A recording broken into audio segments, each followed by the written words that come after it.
कृष्ण। आपके चरणों में निकुंज लीला देवदासी का दंडोवत प्रणाम। जगत गुरु शिला प्रभुपाद की जय। श्री शिलाधरा स्वीर भगवान की जय। तो आज हम चतुर्मास के बारे में चर्चा करेंगे। चतुर्मास से हम क्या फ़ायदा हासिल कर सकते हैं और कैसे।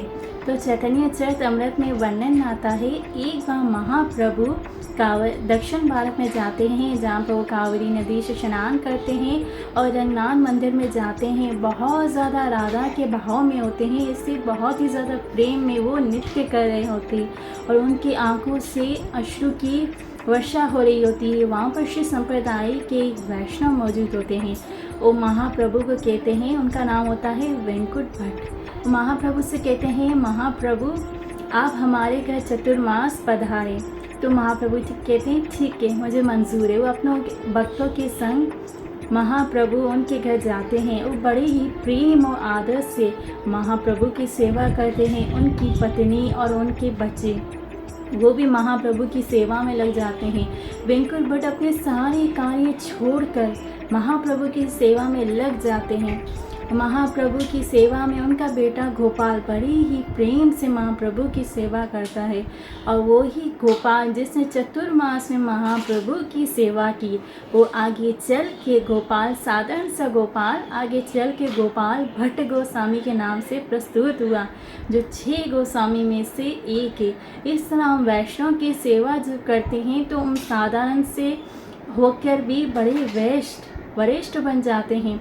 इसलिए हमें ज़्यादा से ज़्यादा भक्तों की सेवा करनी चाहिए।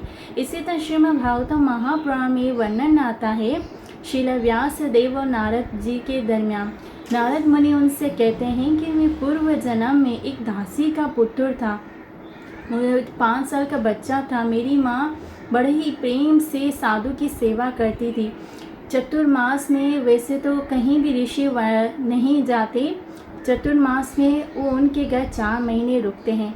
तो बड़े ही प्रेम से दोनों माता पुत्र उनकी सेवा करते हैं। वो कहते कि मैं बच्चा था, मुझे कुछ आता तो नहीं था, मेरी माँ जैसे उनकी सेवा करती थी वैसे मैं करता था।